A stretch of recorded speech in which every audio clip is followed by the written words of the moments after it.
Hey everyone, thanks for joining. Today I'm speaking again with Sarah Braasch. Sarah was accused of a hate crime that turned out to be a hoax. It was like the whole napping while black at Yale. I'd spoken to Sarah earlier about the whole incident, and I've got her back on now to talk more about sort of the aftermath that happened after the incident and how it all got blown up, and then everything that took Mhm. place after that. Hey Sarah, thanks for coming back on. Hey, thank you so much for having me. I really appreciate it. No problem. So, I guess we're all locked away now. So how's isolation treating you? Well, for me, it's kind of funny because for me, one of the things that we spoke about when we spoke the last time was how I was basically living like a hermit Rapunzel on Yale's campus for years.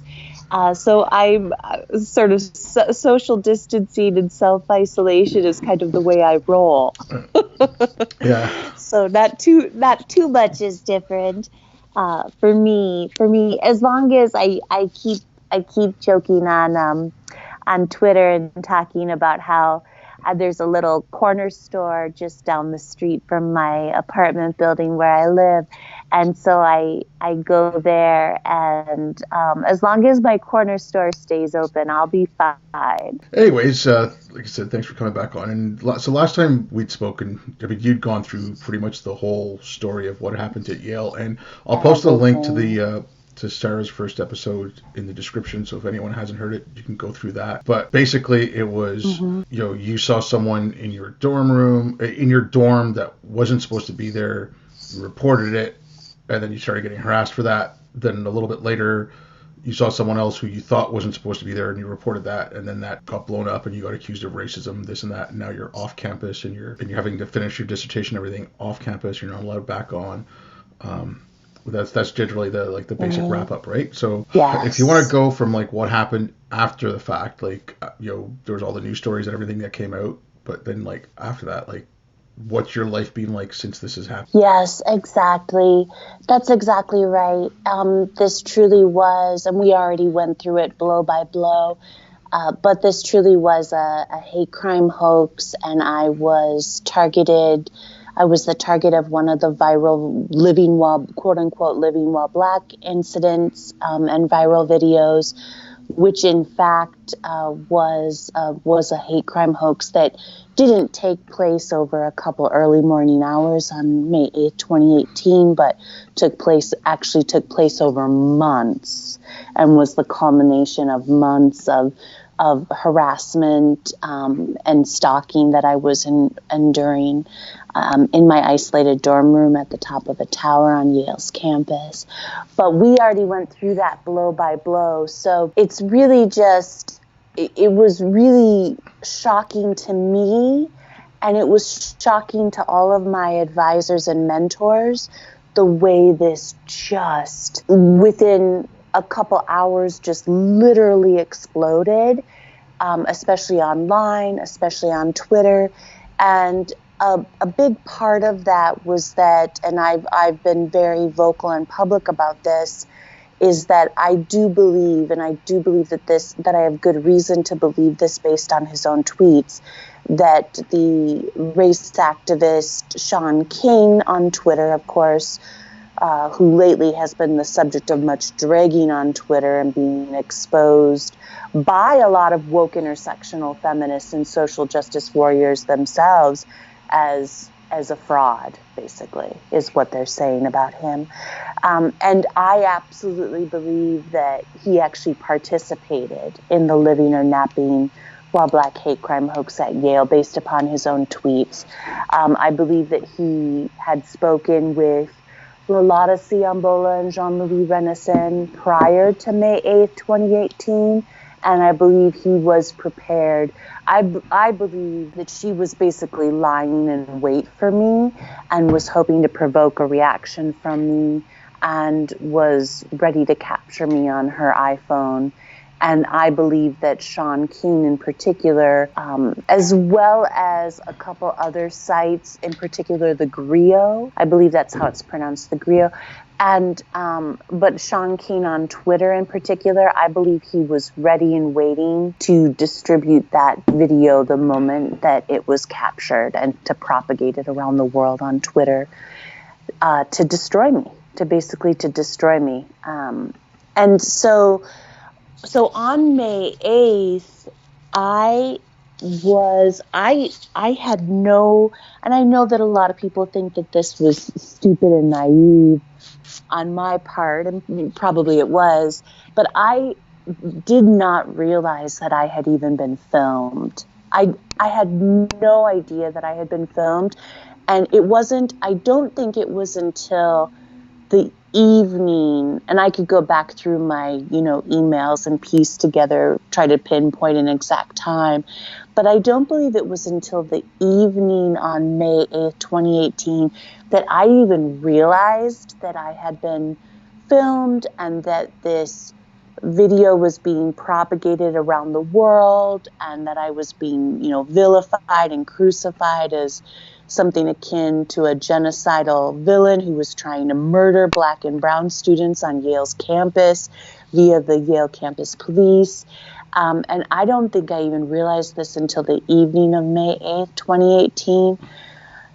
So I still thought, I knew that I was very concerned because I knew that, that the Yale campus police had been really belligerent and unprofessional with me while they were there. And the supervisor who came late to the scene and was incredibly hostile towards me, he basically, in not so many words, basically accused me of being a racist and accused me of being the harasser and told me that he was going to report me to Yale Graduate School Dean Lynn Cooley.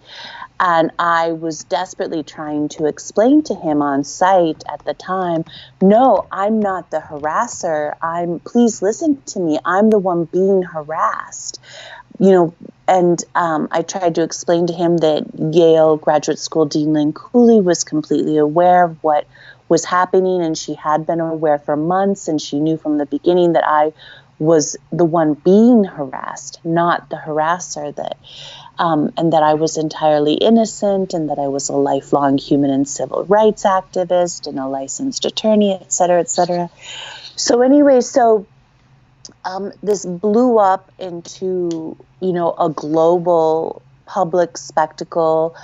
I was immediately vilified basically on every news media organizations, outlet, and in the New York Times and the Washington Post, on CNN and MSNBC. It just became a global spectacle. It was really insane. Did anyone reach out to you to get your side of it? So I was getting calls from the Yale Daily News and getting emails from them.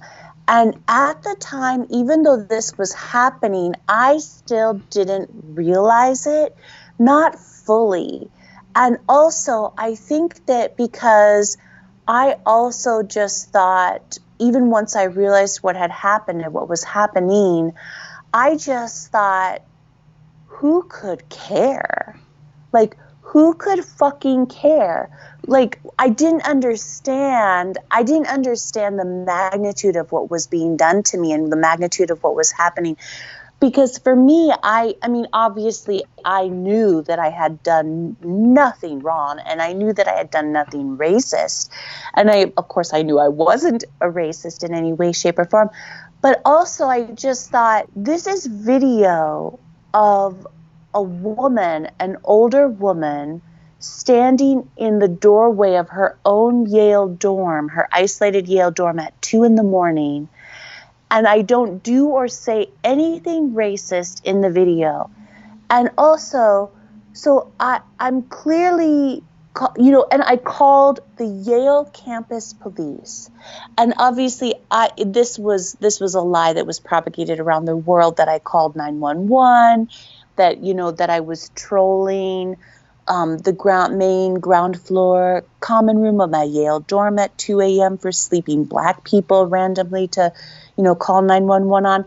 I understand the false narrative that was propagated around the world, but at the time I didn't realize fully what that false narrative was, or what exactly was happening. And I just thought, and all of my advisors and mentors at Yale thought this too. They just thought, like, this is insane. This is completely insane. Like, who could care if a Yale graduate student calls the non-emergency helpline of the Yale campus police, which is still more or less, Yale campus security and construed as such. And like, who could care? We just thought, and this is one of the points I make now, especially now after obviously understanding the full content of the video that was propagated around the world. In my mind, nothing could be clearer than the fact that video, I'm being targeted because of my mental health disabilities. That video was a campaign to publicly shame me for my mental health disabilities. And that is the video that Lolata Ciambola took herself at 2 a.m. on May 8th, 2018, of me, standing in my own isolated Yale doorway at 2 a.m. because she just goes on and on and on about how I'm psycho and I should be institutionalized, and the Yale administration knows that I'm crazy.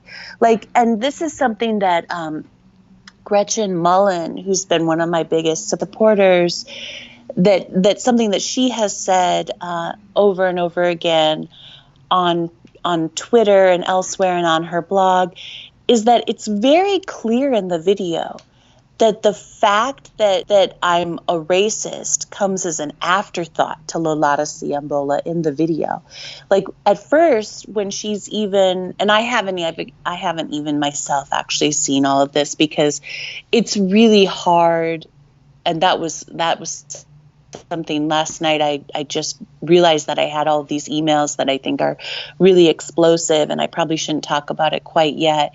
But I didn't even realize I had them. And I've had them for basically, almost 2 years now.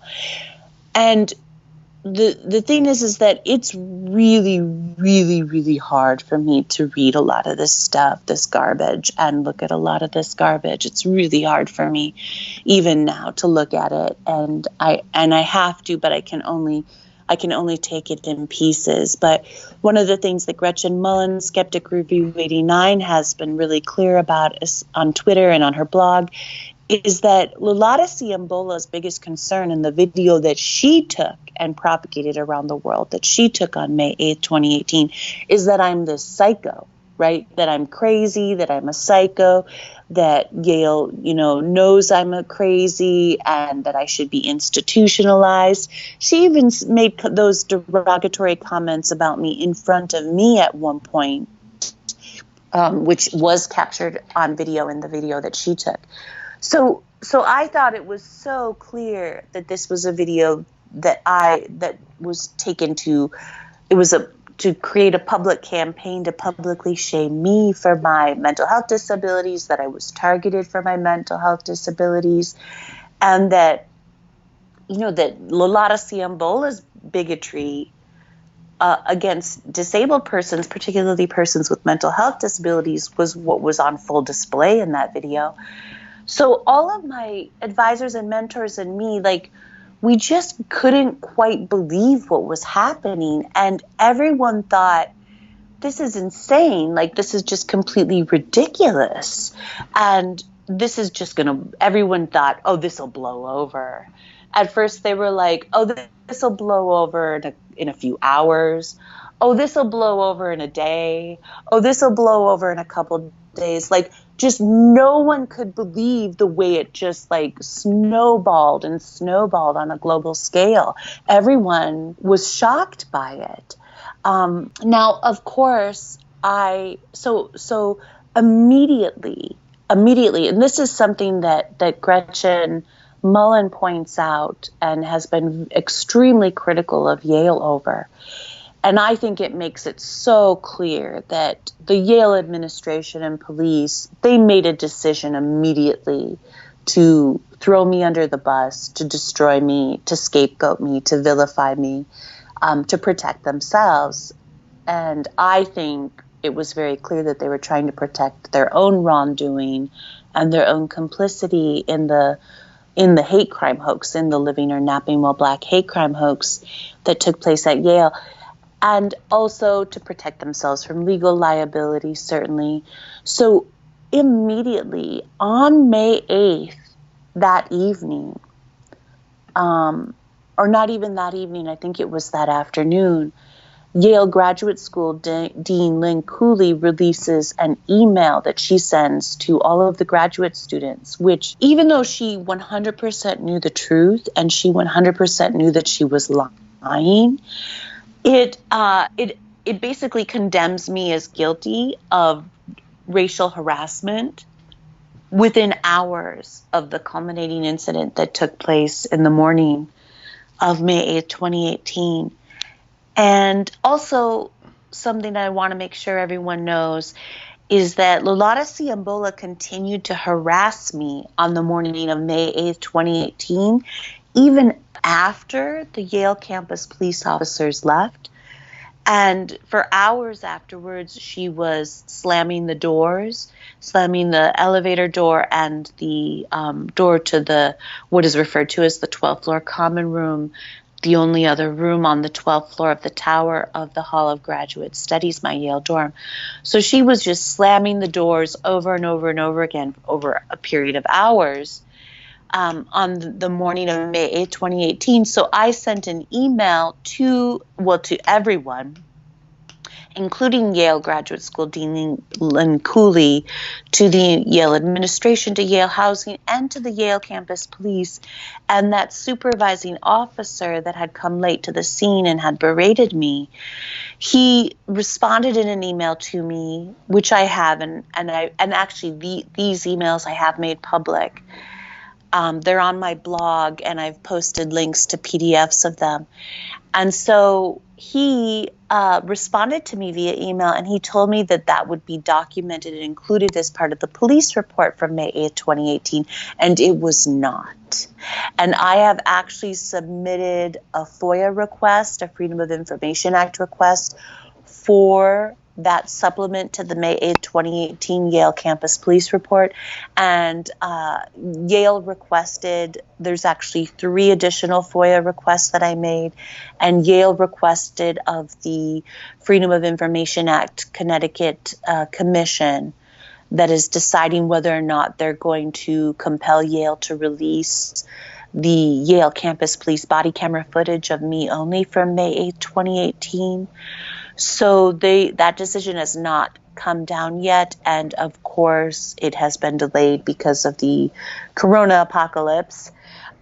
So I don't know when that will take place now, but I had submitted subsequently 3 additional FOIA requests, one of which was for that supplement to the May 8th, 2018 police report.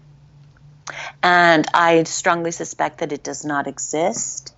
It is not included in the copy of the May 8th, 2018 police report that I actually received from the Yale campus police department. That was part of the charge letter to me from Dean Slate or Slight, I'm not sure how he pronounces his name, that let me know that I was being officially charged with racial harassment by Yale Graduate School Dean Lynn Cooley, which I received on June 5th. 2018.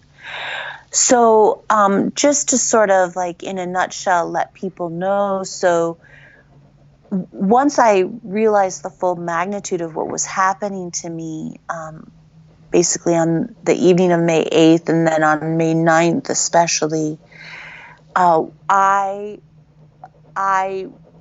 was terrified and realized that I needed to get out of my Yale dorm room immediately. And so this will be one of the people that we'll speak about. I wanted to especially speak about the horrifying way I was treated by sort of the atheist, skeptical, free-thinking, secular humanist community. So Ijeoma Oluo, who's a quite famous woke intersectional feminist, so she immediately started weighing in on me, and how horrible and racist I am. And one of the things she did is she... Okay, can I just stop for 1 second? Okay. Go ahead. So you were talking about having to leave your Yale dorm room right now, and I get all that. Like, I understand. Right. Okay, but then, like, what does that have to do with like the humanists and the atheists? Like, I don't get that connection there. Okay. Yeah, absolutely. So Ijeoma Oluo, she considers herself also part of the secular humanist community. And so she posted a tweet to her, 200,000 Twitter followers, telling them basically, and of course she said, "Oh, it was a joke. I was joking." But she basically told them to, stalk me in my Yale dorm room.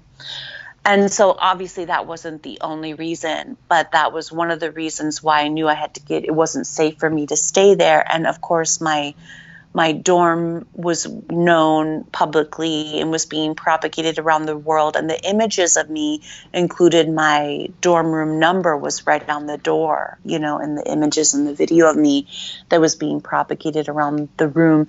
And I was already, of course, the death threats were starting to come in and the threats of violence. So I knew I had to get out of my room. So I think was it that evening? It was either that evening or the next morning. I can't remember the exact time, but very quickly thereafter, I moved into a part of my dorm that was actually under construction so that I would be safe. And I had to basically immediately go into hiding on my own campus in my own dorm. So I moved into a part of the dorm that was under construction. And so I pretty quickly realized I needed to get off campus immediately. And one of my advisors, because it wasn't safe for me to go out in public, one of my advisors actually brought me $160 in cash so I could pay the Uber driver who was going to drive me to my surrogate dad's house in Brooklyn. So I immediately fled Yale's campus, and actually while I was waiting for my Uber driver standing at the curb in front of my dorm, this group of presumed Yale students approached me, and they started, they stopped when they recognized me. They saw me and they recognized me, and they started saying things to me like, they looked like they were probably also Hall of Graduate Study residents, because they were, and they entered the dorm, thereafter, and they looked like they were headed on their way, but they stopped when they saw me and they recognized me, and they were standing there right next to me while I was waiting for my Uber driver to come and get me so I could flee Yale's campus. And they were, making horrible comments to me saying, "You're done, you're finished, you are so over." And obviously it was really scary. It was really terrifying. And so my Uber driver showed up, and we sped away. And so I got to my surrogate dad's house. And so I immediately went into hiding at my surrogate dad's house. And basically for more or less for the next month, I was just in their guest bedroom, and I was basically either drunk or unconscious basically the whole month. And a lot of the month is kind of a blur, and I was basically going into literal physical shock sort of every hour on the hour when I was conscious, I would just like convulse and shake, and I had chills, and I can't even tell you how many times I almost killed myself. I was just trying basically not to kill myself, uh, and I was trying to. I mean, it was impossible not to, but I was trying as much as possible not to, read or look at what was happening online and in the press, and look at the emails with all the death threats. And I I didn't really know most of what was happening because I just was either unconscious, or I was drunk, or I was, just trying not to kill myself. I couldn't eat. I couldn't really sleep. I would basically just like pass out because I was so overwhelmed. And just I would just go into shock. And I it was just it was an absolute hellish nightmare that I wouldn't wish on my worst enemy. And one of the things that hurts so much now is that when people try to like minimize the extent of what was done to me and what I experienced, I do understand it. Intellectually I understand it, but it's just so painful and so hurtful. There's sort of this whole faction, even within the community, whom you might construe as being anti-SJW and anti-cancel culture, etc., who just now try to like minimize the extent of what was done to me and what I experienced. And they try to tell me, oh, you just need to you just need to get over this. Cancel culture doesn't exist. You can't really be mobbed on Twitter. Just turn off Twitter, log off. And, that, it's not, if someone drags you on Twitter, it's not their fault if you're suicidal because you're a psychotic, you're crazy. Like, it just, or people who just are like, just think that I should just get over it, get over everything, not just what was done to me on social media and in the press, but also what was done to me by Yale. And people also that think that somehow, this was a hate crime hoax. This was not a Living While Black incident. But people somehow who think that because this was about racism, and somehow, and this is something that actually I was just discussing with a couple of people on Twitter over the last day or two, that somehow it's okay now for people of color, and maybe in particular Black people, and maybe in particular in the U.S., that because we have such a horrifying history in the U.S. of actual, lynchings, of actual horrifying Jim Crow, slavery, of course, but just like even in more recent years, just horrifying incidents, and an actual history of just the most horrific, despicable, reprehensible racism in this country. But I mean, that it's okay for Black people to do this to white people now and to falsely accuse them. But that's okay. I mean, that's not just in the U.S. That's a lot of places. I mean, this is straight out of the critical race theory, the intersectionality. Right. It's straight out of all that. I mean, like the 1619 project that's just coming out now. And unfortunately, like New York State wants to use that. I don't know if it's New York State or New York City wants to use the 1619 project as the basis for their history curriculum from K through 12, which is horrific. Right. Thankfully, there's that 1776 project that started as a counter to the 1619. But yeah, this whole idea that racism is power plus prejudice, that you can't be racist towards white people because they're in a position of power, and it's all such a load of bullshit. And it's I mean, the whole identity politics thing sucks. And You know, doing crap like that, you're going to start white identity politics, and you don't want to start. Right. You don't want to start that. I mean, the answer to identity politics is not more identity politics. Is to have less. But it's just.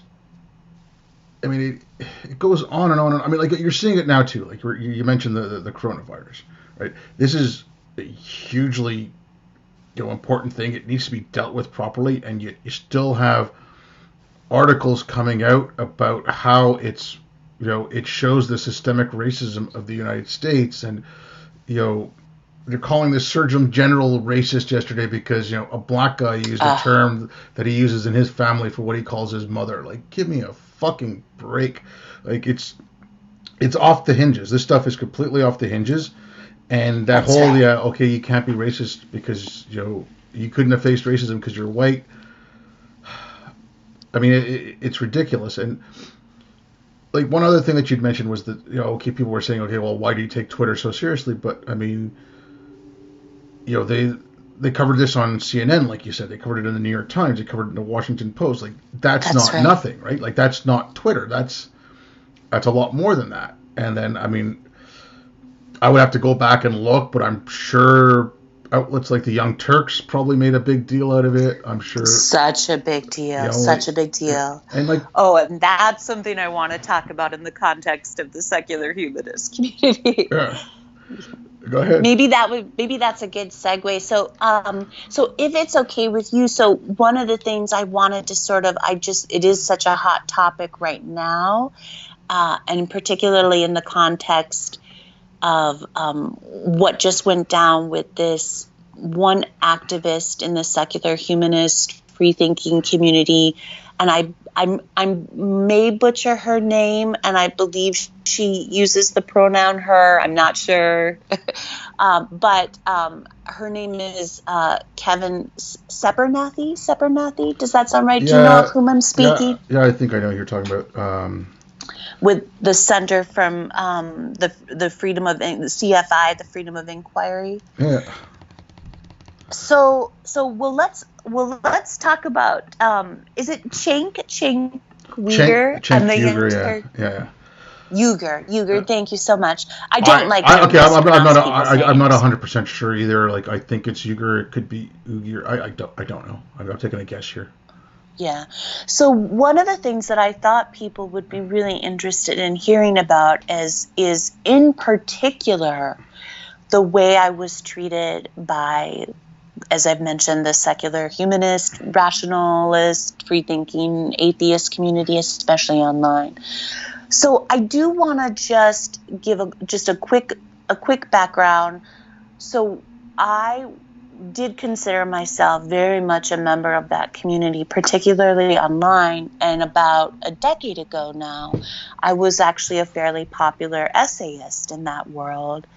And I wrote pieces that appeared in the Humanist magazine of the American Humanist Association. And I was the first legal intern for the Freedom from Religion Foundation.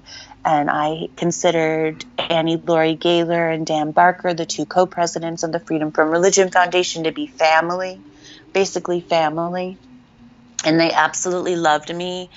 And for years, they would credit me as the reason why they established a legal internship program and have an in-house legal counsel team. So anyway, just so people know my sort of I'll do a quick nutshell version. So I grew up as a Jehovah's Witness, okay? And I do consider the Jehovah's Witnesses a cult. I do consider them to be a very misogynistic cult. And they actually, and a lot of people are surprised to learn this, they actually do impose hijab. They don't call it hijab. They just call it a head covering or a headscarf. But they actually do impose hijab on women and girls in certain situations, because it's, and they're very clear about why they do this. And you can see this online on their website. It's to make clear that that a woman is always subordinate to the men in the congregation and in her family. So she puts on the headscarf to make clear that, that she's, a second class citizen. Yeah. I mean, I've actually spoken to an ex-SJW, Jehovah's Witness before, and I used to host a podcast a while back, and we were speaking to people from like they were ex-Muslims, ex-Mormons, Orthodox Jews, and then we also spoke with a Jehovah's Witness. Yeah, some of the stuff, there's 144,000 elect or something like that, and they're the only ones going to get to heaven, and some of the anointed ones. Yeah. So anyway, so just so people understand, so that was my background. I also grew up in a really incredibly abusive family as well. So it was a good time. It was a good time. Childhood was kind of a hellish nightmare for me. So anyway, so I basically at the age of 11, my youngest brother was born at that time, and he had what's called hemolytic disease, which, just so people know, probably the cardinal sin for the Jehovah's Witnesses is blood transfusions. Blood is sacred. Now, in my family, the women, my mother and my sister and I, we all have negative RH blood. And my father has positive blood. And so my two brothers had RH negative blood. And the reason why I'm telling you this is because when a woman who has my two brothers have RH positive blood. Forgive me, excuse me. I think I just misspoke. So the reason why I'm telling you this is that when a woman with RH negative blood, and it's usually the problem happens with the second child that she carries, the second fetus with RH positive blood, because her body has already developed antibodies to the fetus during the first pregnancy. So that's exactly what happened when my youngest brother Jacob was born when I was 11. So sorry, go ahead. Out of curiosity, that's what used to be called blue babies, right? Yes, that's right. That's exactly right. Blue babies. And I think part of the reason why they called them blue babies was because they couldn't breathe and because they turned blue. Yeah. And also part of the reason is because, in particular, O negative blood, which is what I have, is considered blue blood. That's what, the royal family, in Great Britain are all O negative, etc. So anyway, that's exactly right. They were called blue babies. And so anyway, at the time, I think they had just developed the Rogam shot, which is the shot that they give women now who are RH negative, so that they won't develop antibodies against their fetus if they carry an RH positive fetus. So, but a lot of Jehovah's Witnesses won't take the Rogam shot, even if they do have RH negative blood, the women. And the reason why is because I do believe they do use blood parts to make the Rogam shot. And so, it depends. I think some Jehovah's Witnesses, some of them will take it, some of them won't. My mother didn't take it. I do believe that it was more sort of the beginning when it was available, when my youngest brother was born, but she elected not to take it. And so when Jacob was born, it was an emergency C-section and he almost died, and he needed an immediate blood transfusion. And that's why, as I mentioned, blood transfusions are considered basically the cardinal sin for Jehovah's Witnesses, if there is one. And so my parents denied him a blood transfusion. Now, he was taken away by the state, and they did save his life and give him a blood transfusion. But anyway, the reason why I'm mentioning this is just, even at 11, that was the point at which I basically was just, I'm done. I'm done. I'm out. Uh, I mean, obviously I was only 11, so I couldn't just, leave and at that point and go make a life for myself. But Taking my ball and that, going home. yep, I'm taking my ball and going home. I like that. So basically, I was just like, yeah, I'm done with you assholes. I'm out. And so at that point, it was just about, preparing myself to escape. And I sort of knew even then that the way that I was going to get out was going to be higher education. And so I really just worked to do extremely well in school and prepare myself to get out. And so I ended up going to the University of Minnesota in Minneapolis, and I got 2 engineering degrees. And I also knew that, STEM, going into engineering, was going to be a good way to make sure that I could, support myself and be self-sufficient and get a good job. And so that's what I did. So, I have this incredibly crazy meandering life path I won't get into. But anyway, so I ended up in my early 30s going to law school at Fordham Law School, and I decided I wanted to be a human and civil rights attorney.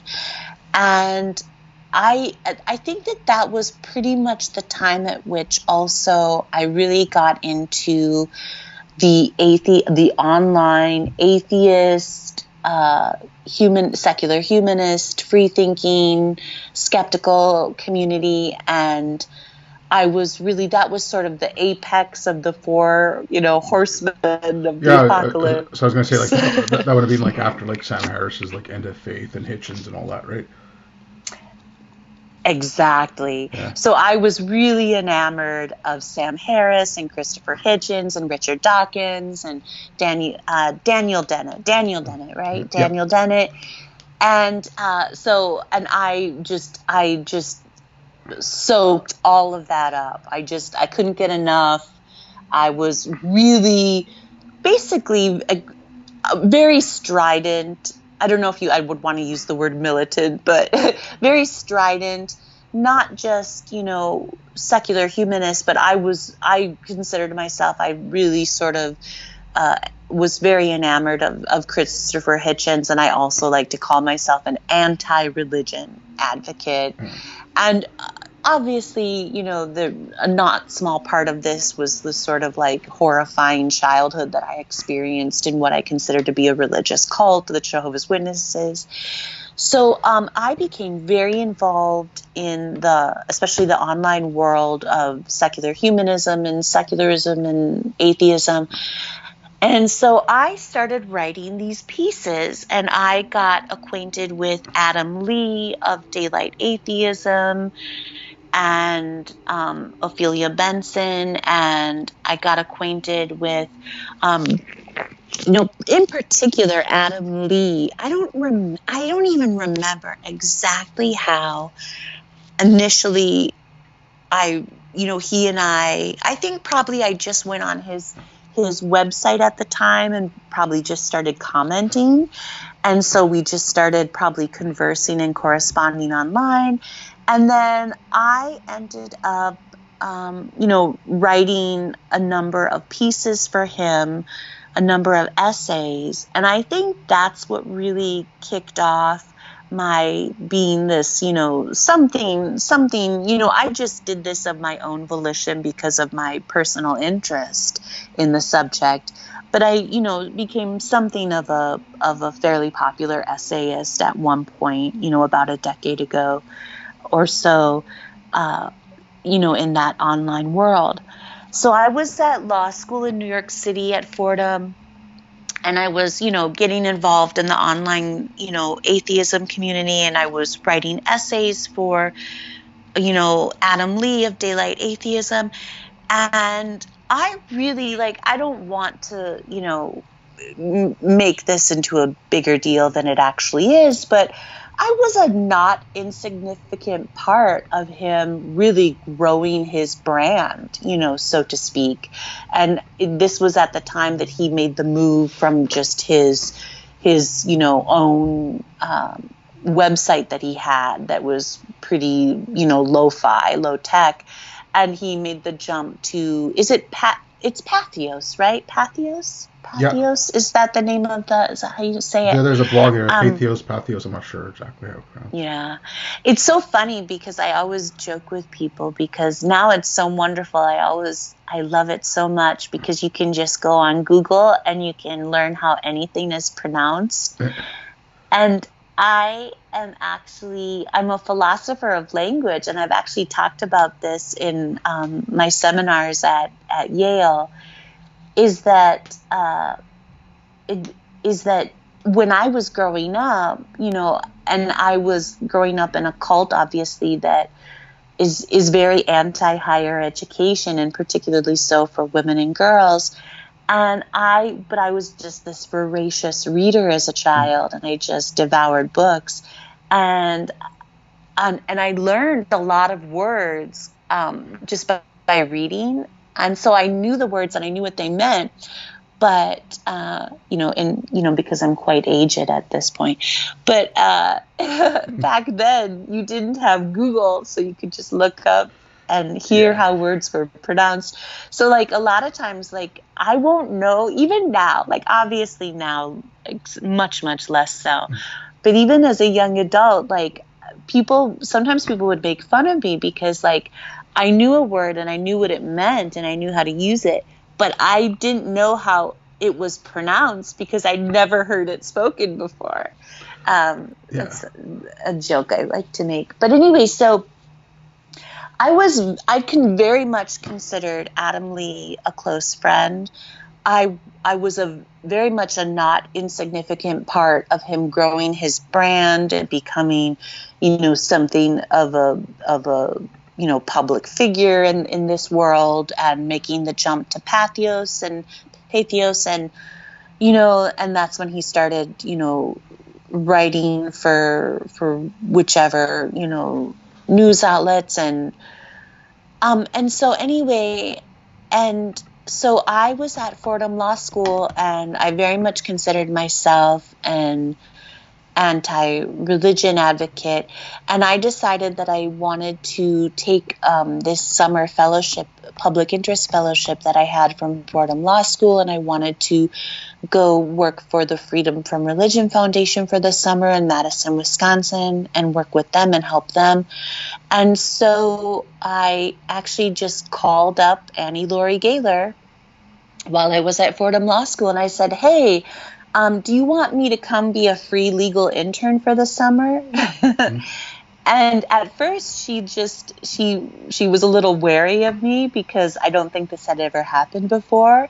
And so she thought maybe I was, that something, insidious was happening. But no, then, eventually she realized, like, no, I was completely legit. So I went and worked for the Freedom from Religion Foundation for that summer, and that would have been the summer of 2008. That would have been the summer of 2008. And I had an amazing experience with them. I absolutely loved it. And I started writing all of these essays for them, and my essays appeared in their newspaper, Free Thought Today, and online, and I did, a ton of work for them. And so also then, so I graduated from Fordham Law School in the spring of 2009, and that was actually the attorney Scott Greenfield on his blog, Simple Justice. He actually just wrote about this. That was the graduating class for whom the bottom fell out of the legal industry after the recession of 2008. And it was particularly hit people hard like me who wanted to do human and civil rights work, because what happened was all the big law firms told all of the summer associates to whom they had made commitments, you just go away for 1 or 2 or 3 years because we don't have any work for you, and we'll pay you a quarter or half or 2/3 of your salary, and you go work for some nonprofit or some human rights organization or civil rights organization. So this was awesome for the human and civil rights organizations.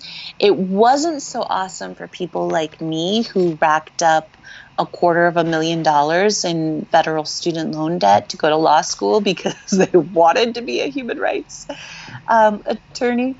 But anyway, I was actually one of the lucky ones because I went to, I received a 1-year human rights fellowship from my law school, Fordham Law, and I could go work for any human rights organization in the world that I wanted to. And the reason why I'm talking about this, it's going to become an important issue, is that I decided to go work for Ni Pute Ni Soumise in Paris, France. And so they're actually now, I think, on their way out, and it makes me kind of sad.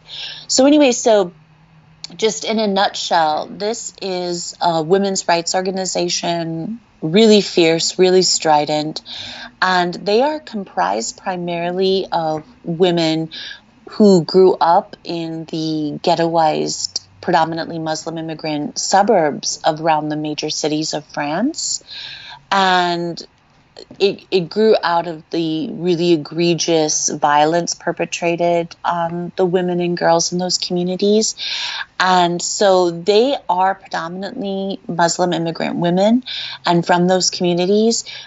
And so they definitely consider themselves, most of them, to be Muslim, but they have a platform that is uncompromising, that women's rights are universal human rights and they're not up for negotiation in any way, shape, or form.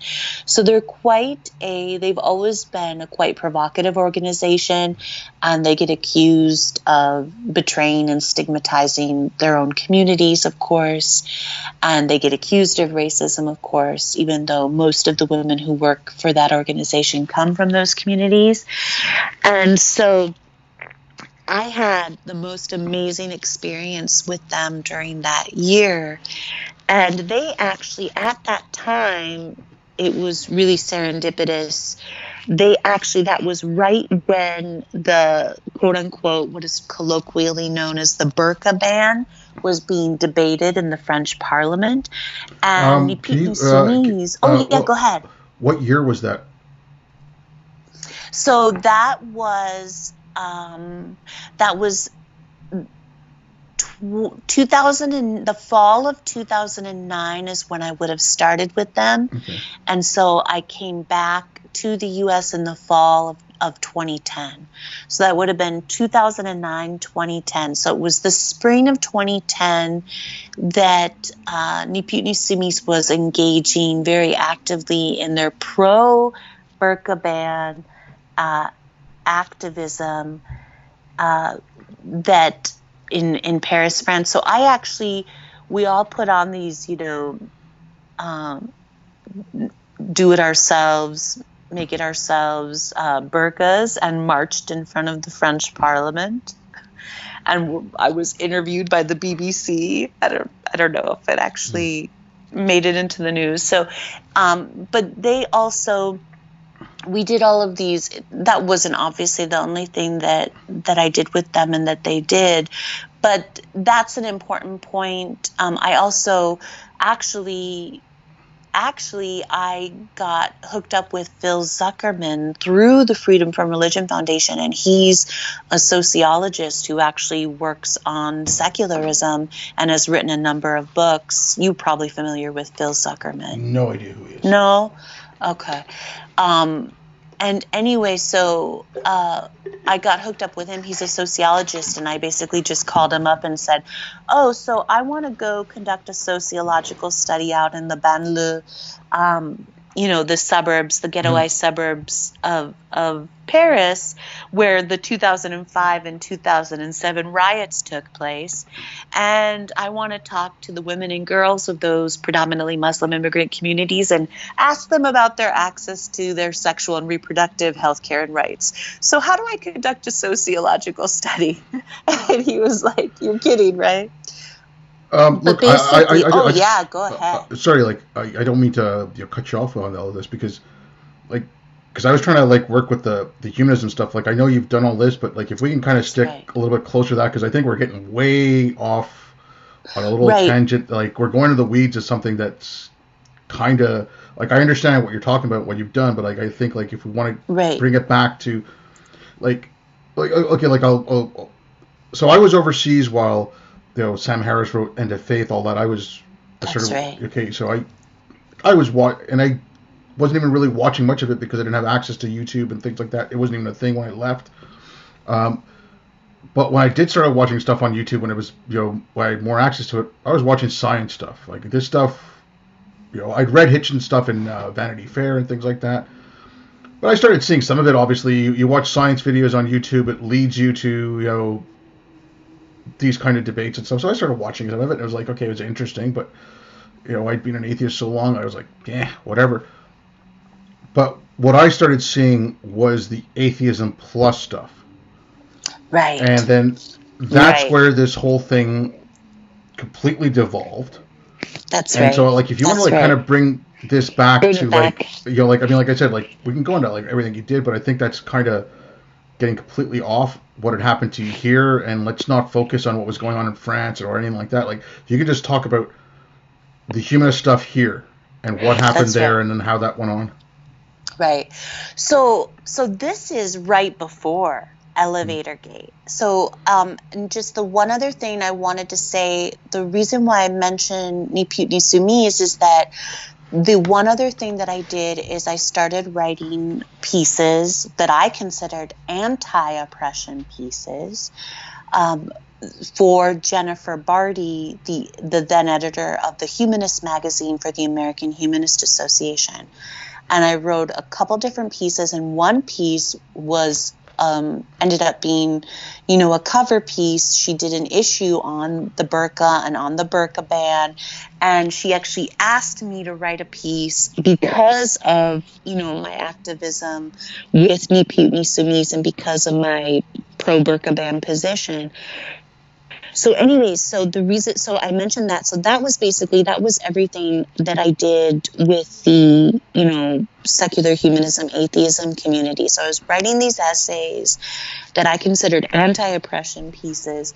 And so at that point, when I came back from France in the fall of 2010, and my life had completely fallen apart because while I was in France, my youngest brother Jacob had committed suicide, and I, had came back from France, and I had thought that I was actually going to stay in France and make my life there. So I came back and I decided that I needed to, go get a PhD in the philosophical foundations of law. So I decided that I had developed this, what I call my Saving the World project, which is my PhD dissertation that I'm currently working on. And so I came back from France, and my life had taken this complete turn. And it was basically at that point that I have not really had much contact with that community, that online secular humanist atheist community since then. After what happened to you at Yale, and then what happened with the atheist. Anyway, so after as part of the aftermath of the Living or Napping While Black hate crime hoax at Yale, so what happened, and this shocked me, is that all of these, secular humanist organizations and activists that had lauded me, that had published what I considered to be my anti-oppression pieces, they crucified me. They crucified me. They vilified me. It was shocking. It was shocking. So in particular, the American Humanist Association, and in particular Jennifer Barty, the still editor of the Humanist magazine for the American Humanist Association. So she basically, in 2018 and 2019, made a cottage industry out of destroying me, out of setting me up as this, racist, genocidal villain, perpetrator of a hate crime at Yale, who had been a part of the secular humanist community, whom they had published, and they censored my pieces, that the essays that I had written for them, they censored them, they pulled them down. She wrote, and I haven't even read everything because, like I said, it's really traumatic for me and it's really hard for me to look at this garbage. But she wrote whole, essays about what a horrible person I am. And basically she disowns me. She says that she wasn't really this. And basically it's all a complete lie. It's nothing but lies. I considered her a mentor. She mentored me. She asked me to write those pieces. She was incredibly involved. I actually hated the title for the Burqa Ban piece. She actually pushed me to be more provocative when I wrote those essays. She loved them. They were so proud of those pieces. They were so proud of their affiliation with me. They thought I was basically awesome. And so after the hate crime hoax took place at Yale, she basically just lied through her teeth, wrote these essays in the Humanist magazine about how basically, like, you don't know me. It was just like, it was insane. Basically saying, oh yeah, I'm not responsible for her racism. I wasn't really that involved. Yeah, sorry we published these pieces, and actually removed them. And this is the thing that just like blows my mind, is that very recently, she just wrote an essay for a whole issue that the Humanist magazine just did on blasphemy laws. And she just wrote this essay about the Orwellian censorship of free thinkers. And they pretty recently gave an award to Salman Rushdie. And I'm just like, okay, but I mean, I'm going to give you a little bit of pushback there, not because I think you're saying Salman Rushdie doesn't deserve the award, like. Right, that's right. Obviously he does. I think you're like trying to point out their hypocrisy here, right? Like that's exactly what I'm doing. I shouldn't want to even say pushback, because I mean, if anyone deserves a reward for free speech, it's Salman Rushdie. That's right. Yeah. That's right. But in terms of like, compared to what Jennifer Barty and the American Humanist Association and the Humanist magazine did to me, you would think, given in the context of what they did to me, you would think that they would be giving a posthumous award to the Ayatollah Khomeini for issuing the fatwa against Salman Rushdie, not Salman Rushdie. But that's just it. Like, all these associations, like, okay, there's some are better than others, but whatever. But every one that I've seen that's got humanist in the title, and again, obviously this is only the ones that I've seen. It's by no means an exhaustive list, probably nowhere near anywhere close, but they've all got this, social justice bent to them. That's right. That's right. Like there's one in Canada, the BC Humanist Association. They're they might as well be holding those dinners that tell white women how awful and racist they are.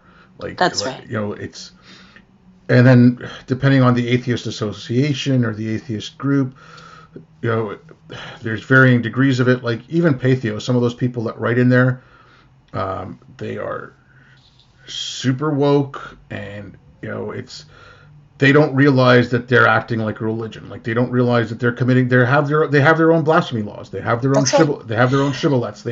That is exactly right. Yeah. I was ousted as a heretic. And they had to oust me because they had lauded me. They had published me. I was one of them. I was part of the inner circle. And so now they had to, like, this is actually something this is like in my work in social philosophy. I have this theory of what punishment really is. And like, they had to punish me. Okay, they had to crucify me. But isn't that kind of weird? Like, you're a Jehovah's Witness, and I can't remember the term that Jehovah's Witnesses use for people who leave Jehovah's Witnesses. It's like backslider or something like that. I heard something along those lines. You disfellowship them. Yeah, but disfellowship. But I mean, like what you're experiencing with these people is the exact same thing, right? Exact same thing. And it's okay, like deleting your articles. Now, one minor version of that was James Franco. He did something stupid, and he said something about, I can't remember exactly what it was. Like, it was something to do with a 16-year-old girl. I don't know if there was sex involved or if it was just naked pictures, but whatever. It was wrong, right? So he'd just been on a cover of Vanity Fair or something like that, along with a bunch of other people. They reissued that release, they re-released that issue, and they took him off the cover. There was Garrison Keillor, who got caught up in the Me Too thing. Right. They deleted all his back catalog, and then quietly 2 years later they put it back on after they got a new host for it, so that they didn't even let people know that. So like they try to make him an unperson. And then when Lawrence Krauss there's a lot of credible stuff against him, and I mean I spoke to him. I don't want to I'm not trying to throw shade his way, but there were people saying that we should get rid of all his scientific like all his stuff that he did in the name of science. I mean, like this need to cancel you and make sure you never work again, but also just like erase your entire past. Like I mean, they are puritanical.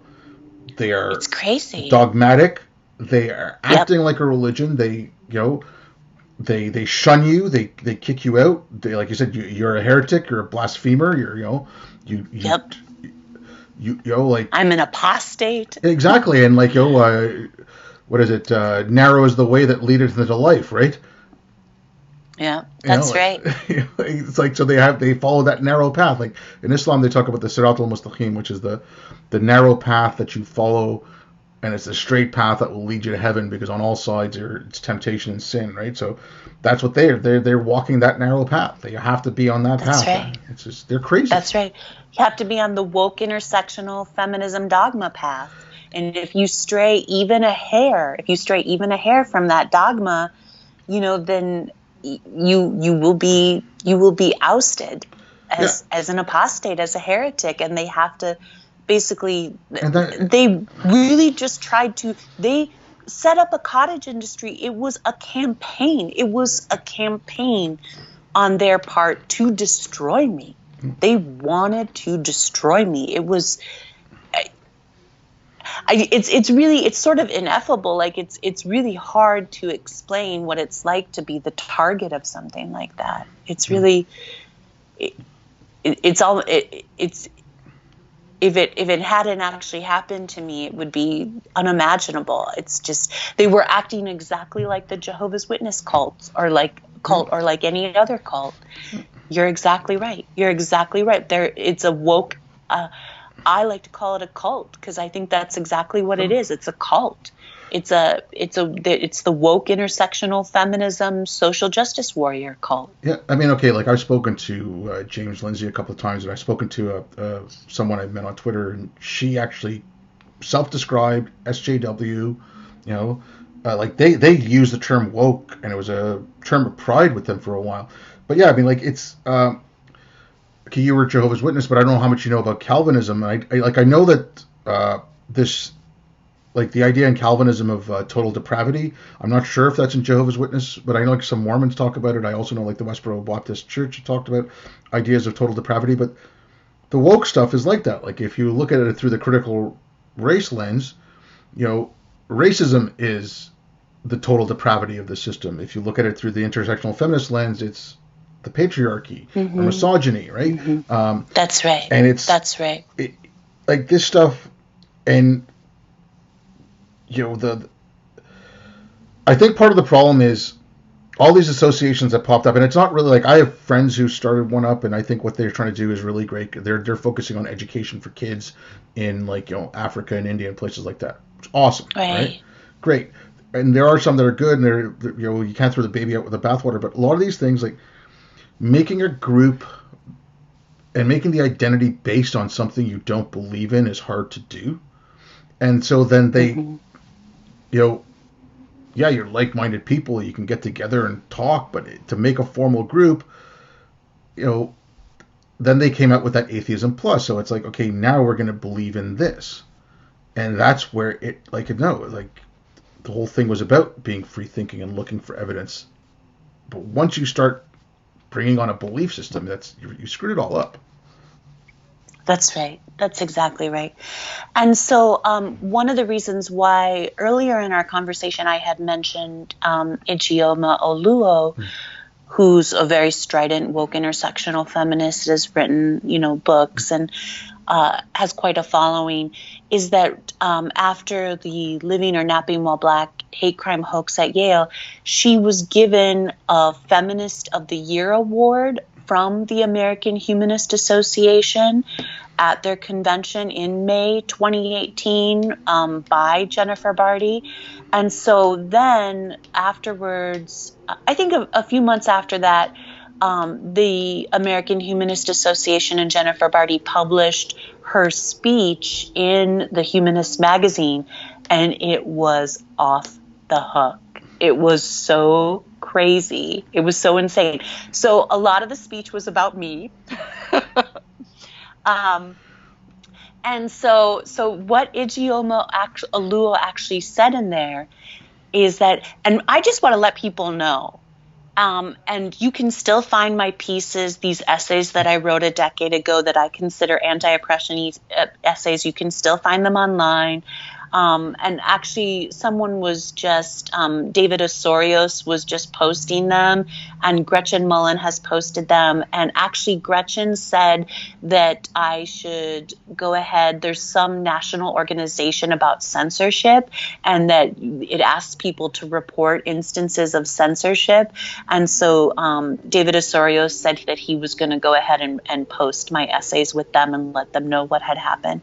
So these essays, there is absolutely nothing racist about them. There is, I swear to God.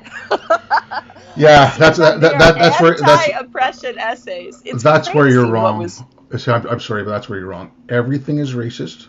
Everything is racist, and if you deny that everything is racist, that's just proof of your racism. So I'm sorry. I know, that's right. That's right. But I mean, that's what it is, though, right? Like, now, everything is racist. If you actually read these essays, like, there is nothing racist about them, and like the convoluted, acrobatic exercise that people went through to twist these entirely not racist essays into something ugly and racist boggles the mind. Okay, you know what? And that's why they had to take them down. I've read enough critical race theory that, like, without even having read these essays, okay, I haven't read them. I'll give you an example of why they're racist.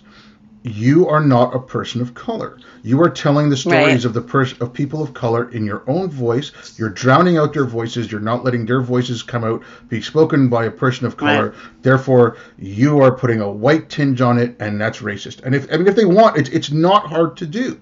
Like, it's like, if you're a hammer, every problem looks like a nail. These people, like, they use the hammer of critical race theory, and every problem is racism. Everything is racism. Right. All roads lead to racism. It's not, once you start reading these books, like, I've read so much of this stuff now, and like, I've read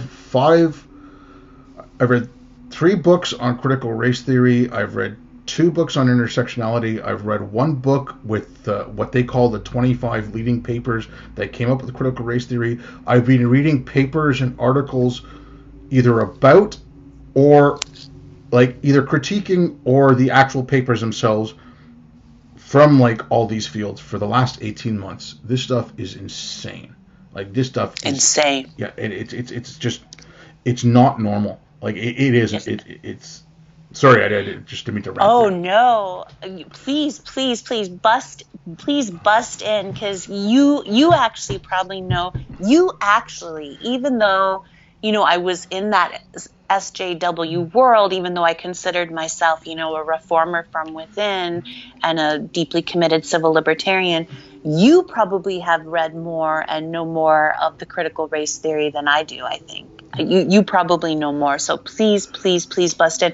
And actually, you can, because I didn't really understand all of this that you're talking about when this was happening to me. So I was just like, I just felt like I had entered like an alternative universe. I was in like this hellish nightmare episode of The Twilight Zone. I was like, what the fuck is happening? Okay, well, I didn't know. I'm just going to give a little shout out to James Lindsay. Like, I spoke with him recently, and I'm going to put that episode out tomorrow. But you should as well, and if everyone else, whoever's listening, go to newdiscourses.com.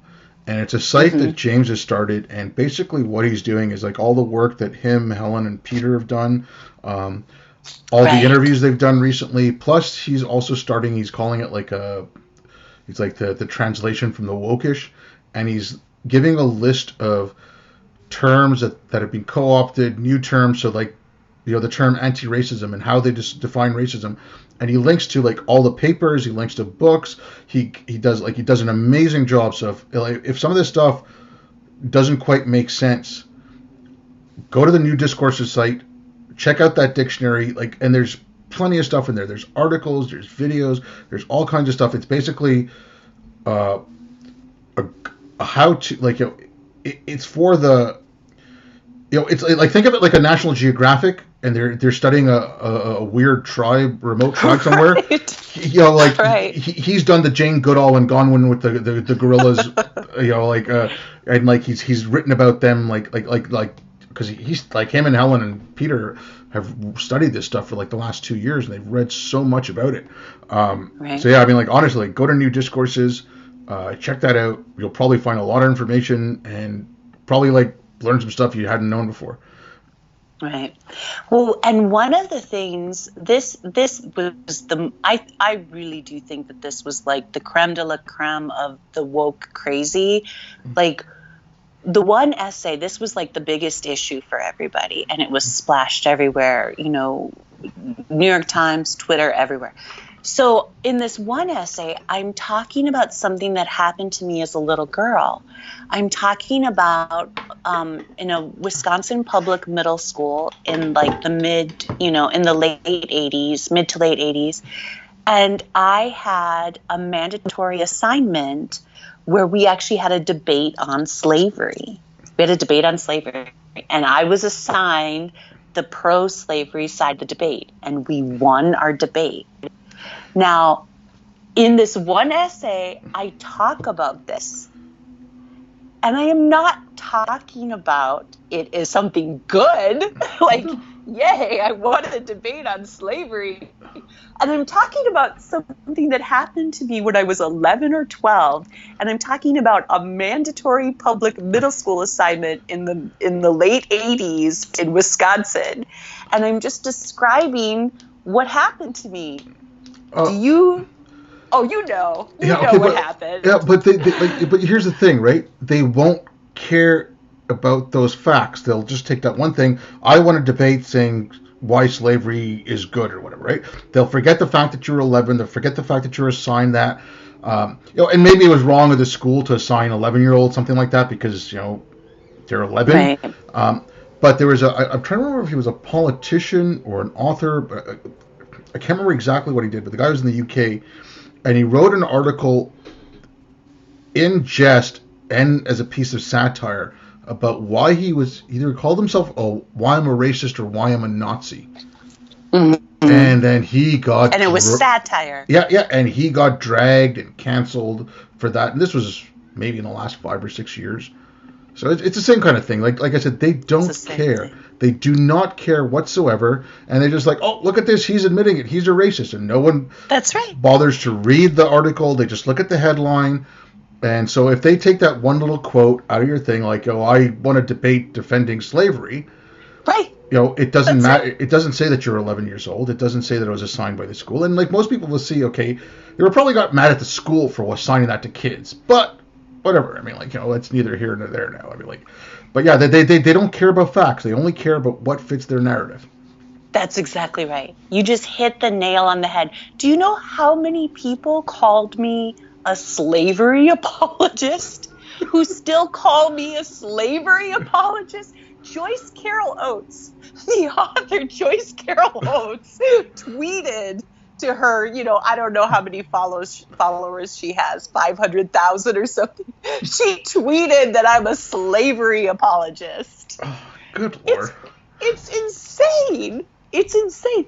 So at this, so when this speech that Ijeoma Oluo gave, when she was getting this Feminist of the Year award from the American Humanist Association, and most of her speech is about me, right? So she actually says in this speech that she would have known a decade ago if she had read my essays, my decade-old anti-oppression essays, she would have known a decade ago that in 2018 I was going to perpetrate racial harassment at Yale. And she basically said her speech is, so what a lot of these woke intersectional feminists did, and I'll be honest, particularly Black women, and particularly women of color, but especially in particular Black women who are woke intersectional feminists. So what they did, and in particular within the secular humanist community and at organizations that had published me, with whom I had been affiliated. So they saw this, as a golden opportunity. So a lot of them, and the ones at the American Humanist Association, of course, Ijeoma Oluo, but also someone named Sikivu Hutchinson and Mandisa Thomas in particular, those two, they were the ones that were two of the women that were on the cover of that issue that was basically all about, destroying me, my life, and my human rights career, of the Humanist magazine of the American Humanist Association, that was a couple months after May 2018. So what a lot of these woke intersectional feminists did, and particularly women of color, is then they saw this as a golden opportunity to elevate themselves, to elevate their careers, to elevate their profiles, and to compel these secular humanist associations and atheist organizations that had been affiliated with this, racist genocidal villain, Sarah Braasch. Now you need to receive absolution from me, and the way you can get absolution from me is to put me on the cover of your magazine. But I mean, okay, it's like a pyramid scheme, except instead of like, oh, well, here you go, Sarah, sell my products, and if you get two people to sell them, you get money from them. And if they get two people to sell them, it's like, here, I'm just going to cancel people, and if for every two people I cancel, I get to move up a step, right? That's right. But I had a question for you, because you studied law, and now, like Derek Bell's paper, which you can arguably say is the foundation of critical race theory, came out in '79, I believe, and he's from Harvard Law. Now, Crenshaw was teaching at Columbia, but she was in Harvard Law when she wrote Mapping the Margins. A lot of this stuff comes out of law schools, and there's a saying I've heard out of the critical race theory, the intersectionality stuff, where if it's technically right, it's still right. So that, yes, there's racism in America, so therefore everything is racism. Yes, there's racism in America, that's technically right. Right, right. And that the whole thing, like, technicality is the soul of the law, right? Like, I'm just wondering, is there some reason why a lot of this stuff came out of law schools, or did you see it when you were in law school? Like, I'm just curious about that. Well, you know what? It's interesting because, I went to law school between 2006 and 2009, and I was I was definitely on like the human and civil rights and public interest side. So I would have been on the side where the, SJWs were. But this was not, I know that, it was sort of, probably percolating a little bit and getting going, but this was not, this really didn't explode until after that. It basically, this whole thing, not just the atheism plus, that exploded right after I basically, I didn't didn't walk away from the atheism community. It's just that I got completely engrossed in education, and in I had developed this saving the world project that I was going to go create. I was going to go develop. So that's what my whole life became about. And so I just didn't have any time to be involved anymore. So basically, and also the woke intersectional feminism, the social justice warriors, it all really exploded right after I left law school, right after I sort of left the atheism community. I've kind of watched the timeline of this, and I've, again, just from speaking with people and, just looking at it and, tinfoil, I'm fully ready to admit that this could be Alex Jones tinfoil hat level nonsense, right? This is my little theory, but I've spoken to a couple of people and they think it kind of tracks out. This stuff, like I said, Bell's paper was, I believe, 79. Crenshaw's paper was 84. And then this stuff started building up. You had feminist studies first, and then you had, I think, some race studies, but you didn't get the first real graduate students and doctorates come out of this stuff. They weren't fields in and of themselves; they were subdivisions of humanities, and so you didn't have people graduating with doctorates and masters until about 2000, and that's when you got these people going into middle management level, administration level positions. They were going back into universities. They were going back into faculty. That's right. And so then,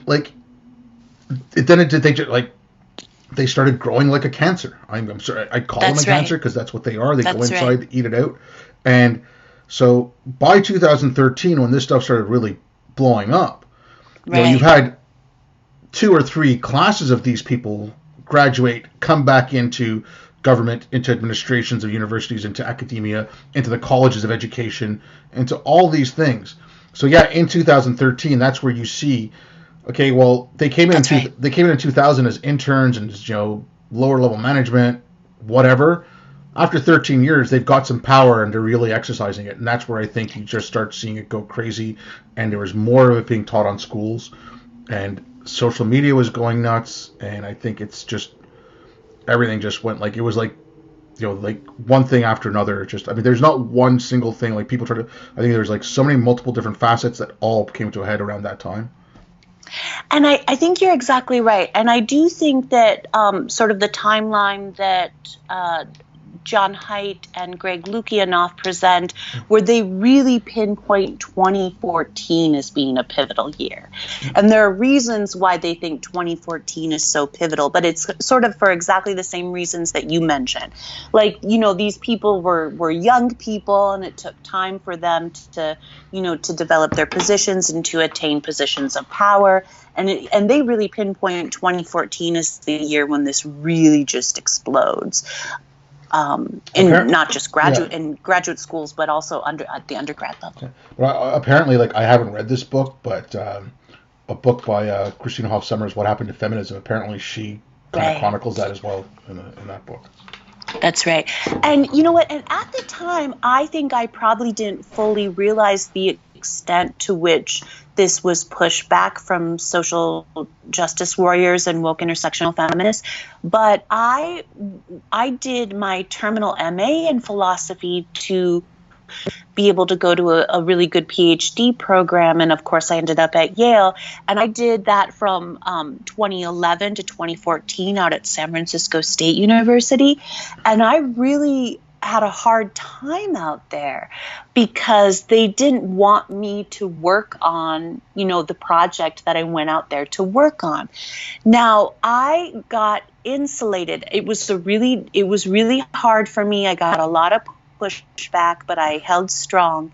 Now, I did get insulated because I was working with Bas van Frossen. Now, you probably don't know that name, but in the philosophy world, he's, kind of a superstar. He's a philosopher of science in particular.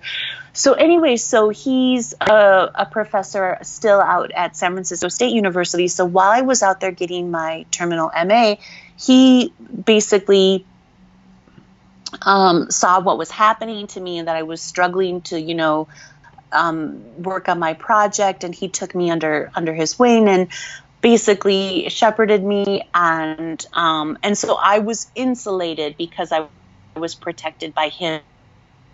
He believed in me, and he believed in my project, and he believed in my work. And he really was probably the main reason why I got into Yale, because he's, in the philosophy world, he's a rock star, he's a superstar. And so he called up, the professor at Yale and said, you need to take Sarah, and so and then I, was being shepherded and was being protected by the faculty, my advisors and mentors at Yale. So I think that I don't think I connected so much the struggle that I had at San Francisco State University with the social justice warrior culture and climate being on the rise and taking over. But now, in retrospect, especially given, this conversation that we're having right now, I really do think that is. I do think that was a strong element of what was happening to me, and I just didn't realize it fully. Yeah.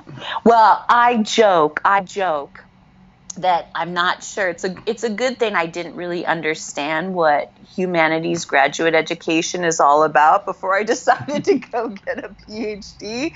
I joke about this, and actually I was filmed, however long ago, several weeks ago, by this production company called Sea Line Films, and they're making a documentary about the Living While Black, 911 calls. And yeah, I was wary. Sorry, I was going to ask you about that, because you've done that one. Is that your second one about this, or is that the first one? Because I've seen you tweet out about that a couple of times. Yeah, that's the only film project that I've done. I'm really excited about it. I was wary of them at first, because it seemed to me like another, entity that wanted to, villainize me. But actually, through multiple conversations, and they actually went out to, this might be what you're thinking of. They actually just showed up at the Connecticut Freedom of Information Act Commission hearing that took place on November 4th, 2019 in Hartford, Connecticut. They just showed up and they filmed it. And then I spoke with them afterwards, and then I still was wary, but I had multiple conversations with them. And at this point, I really love and trust them. And I know that they're going to, represent me accurately. And I think that this is going to be an amazing opportunity for me to get the truth out about what really happened. So now they have done a couple other documentaries, and their whole thing is that they want to present the truth of and the humanity of all the people involved in whatever the subject matter is that they're covering. And their first documentary was about his family and upbringing and childhood, and it's called Family Affair. And it is really, and I've seen snippets of it. I haven't watched the whole thing, but it's about when he was a child, he accidentally shot his sister, and he's black. He's a Chico Colvard. He's a black man. I think mixed race, but he's a black man. And so he accidentally shot his sister in the leg, I believe. And then she was a little girl, they were children, and she thought she was going to die. And then because she thought she was going to die, she told her brother that their father had been sexually abusing her and their other sister. And so then it's about this whole, everything that they went through as a family thereafter. And I believe that their father ultimately ended up going to prison. But then it's also about, how I believe at least one of his sisters still has a relationship with their father.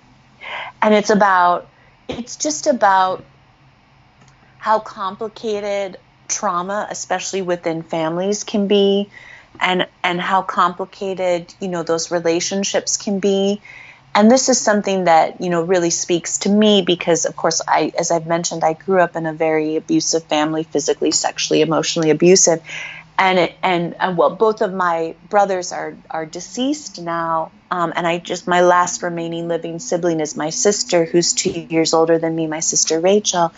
And so, but it's interesting to me because, even within a family, you as children, when you suffer abuse, it is really, it's so complicated. And the way that people respond to trauma like that is so individual. And like my sister still has a relationship with our parents. I don't. I haven't spoken or seen them for over 25 years at this point. But spoken to or seen them. But she still has a relationship, and I don't. I don't begrudge her that. I'm not upset with her at all. I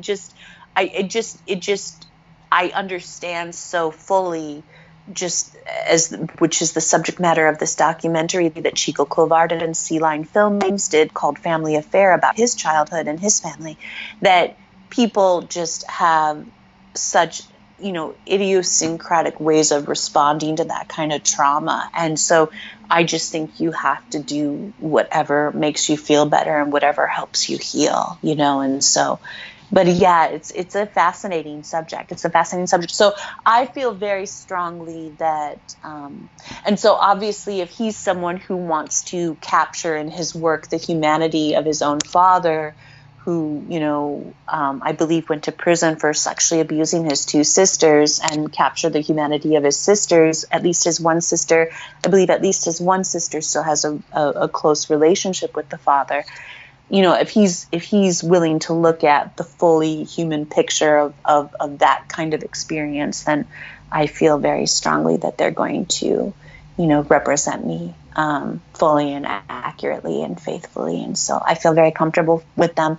And I feel like this is going to be just an incredible opportunity for me. And apparently it's going to be ultimately on either HBO or PBS. I think they're independent lens series. Mm-hmm. So I will get huge exposure, and I'm really looking forward to it. I think that it'll just give me so much credibility being part of this project. And I think it's going to be a really fantastic opportunity to get the truth out. Well, okay, yeah. Since we touched on that, I was going to ask you, what next for you? Like, I know you're working on your dissertation. Right. I guess obviously, like, right now, all that's up in the air because of, COVID-19 and all that. But, like, do you have any, like, obviously it's, you've had to deal with this for a couple of years, but have you had a chance to think of, okay, after my dissertation, after your defense and all that, like, any plans, or like what are you thinking about, like, going forward? Have you changed your mind about, kind of law you want to do or anything like that? Or honestly, I just don't know. I just don't know. And I'm trying to, take this day by day.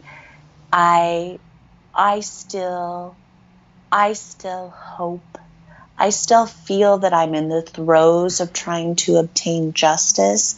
I do feel very strongly now that, and I know that this is something you wouldn't subscribe to, but I do feel very strongly, and maybe I just tell myself this because, it's a coping mechanism and it helps me deal with what's happened to me. But I feel very strongly, I have this sense of having been meant to, really endure and barely survive this hellish nightmare, because I really feel a sense of mission and purpose now, in that I really want to restore civil liberties on college campuses in particular and everywhere, including due process and free speech, including, like you've mentioned, Title IX and the Me Too movement and the Time's Up movement. And there have been, horrific violations of the due process rights of men in particular under bogus Title IX, disciplinary actions on college campuses in particular across the U.S. And so I really feel like, because what happened to me, I was falsely accused of and basically prosecuted on the campus. It was a campus disciplinary action, but basically prosecuted. Do you mind if I just interrupt for 1 second? Yeah, Because I just want to mention absolutely. about the Title IX. First of all, if you don't know what it is, look into it. It's a series of regulations, and I think it was started by Obama. But anyways, you can look into it. Right. But there was a woman named Laura Kipnis, and Laura, is, by any stretch of the imagination, she is left of center. You know, right. She probably would have voted for Bernie, but she was concerned about Title IX, so she started an investigation of Title IX, and her investigation of Title IX launched a Title IX investigation against her. So if you're worried about civil liberties, you're worried about censorship or anything like that, something like that should worry you. Like, you know, if you think there's something wrong with your legal system and you're looking into it, you shouldn't be charged by your legal system for looking into it. And that's exactly what happened at the universities when she was looking at Title IX. So, sorry, I didn't want to digress, but I just want to give a little background on Title IX. Oh, no. That is a great point. And are you familiar with, I might butcher his last name, but, and I believe he's at the University of Utah. I believe that's correct. But are you familiar with Nick Wolfinger? I follow him a bit on Twitter. I don't really know him. The same kind of thing that happened to Laura Kipnis happened to him, and he's spoken out about it a lot as well. He was also subject to he's a faculty member who was subject to a Title IX disciplinary action that was completely bogus, and he talks a lot about ultimately he ended up being okay and more or less. Of course, it was a horrible experience for him, and he ended up spending, I think, $10,000 or $15,000, on attorneys fighting it, and he went through kind of the same thing. But I know what happened to Laura Kipnis, and it's outrageous. Yeah. It's outrageous. No, but when you mentioned Nicholas there, sorry, I'm bad with names. There's a guy named Mark Stein in Canada, and he wrote a book. In the book, he quoted directly some mullah in Norway, right?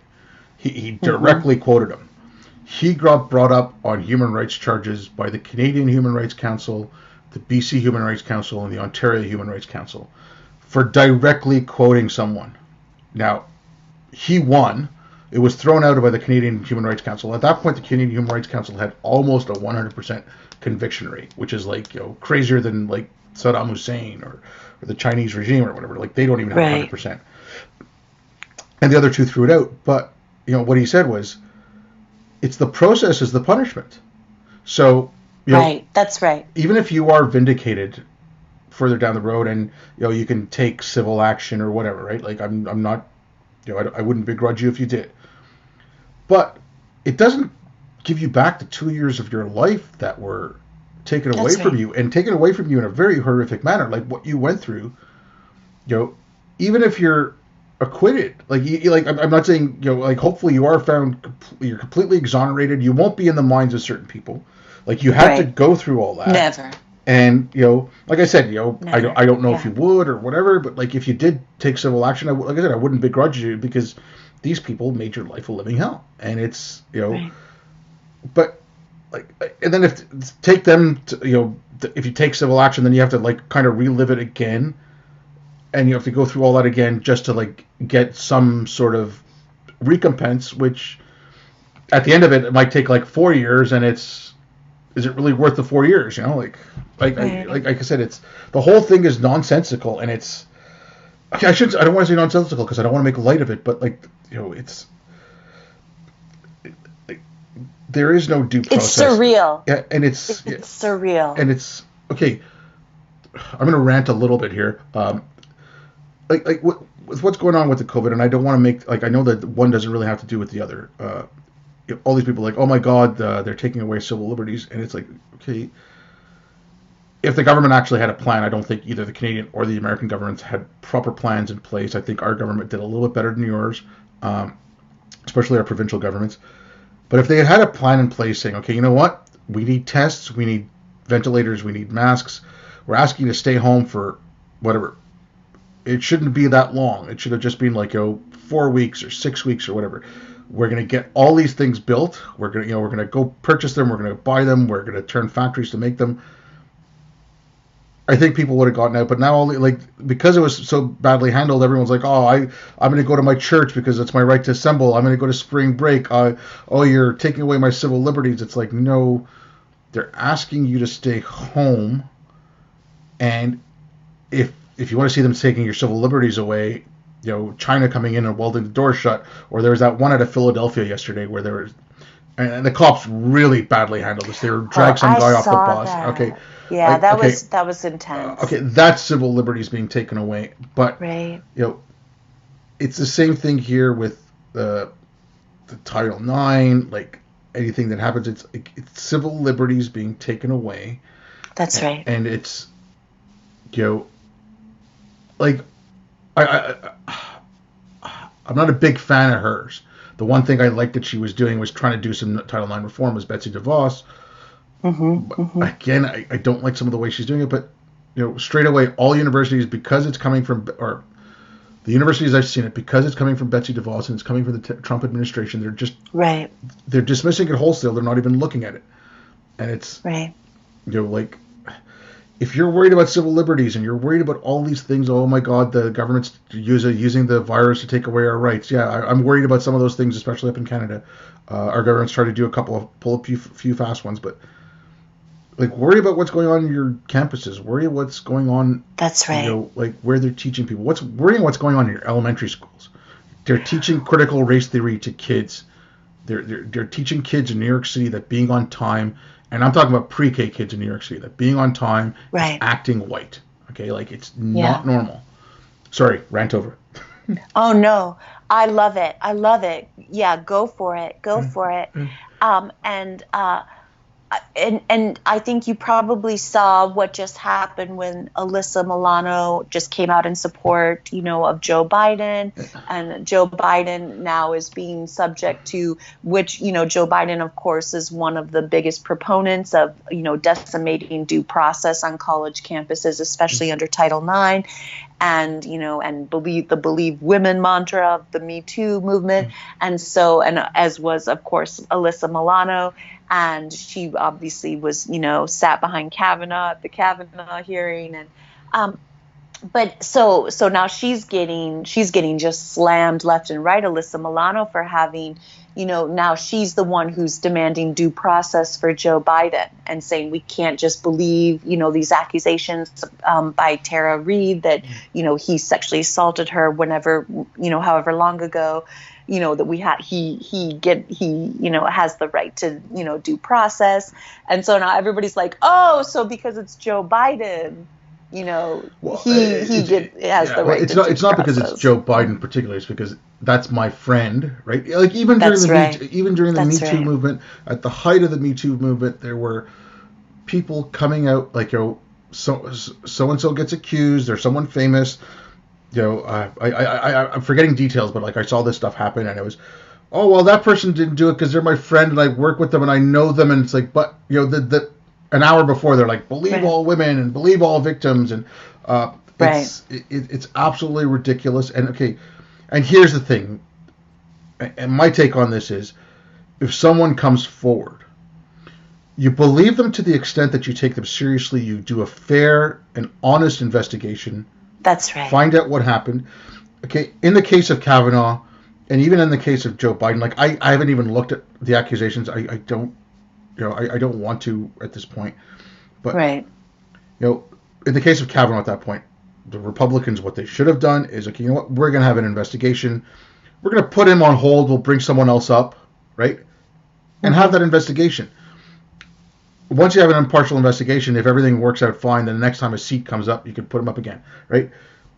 Same thing with Joe Biden. You want to have an investigation, have one. But, don't waste your time on all this other crap. It's not going to be effective, and obviously they're not going to have one because of the election and all this. And look at with the whole Kavanaugh thing. Look what happened to Keith Ellison. Did anything happen to him? Right. That's right. Keith Ellison was accused. Yeah, I remember that. There's so many double standards all across the board.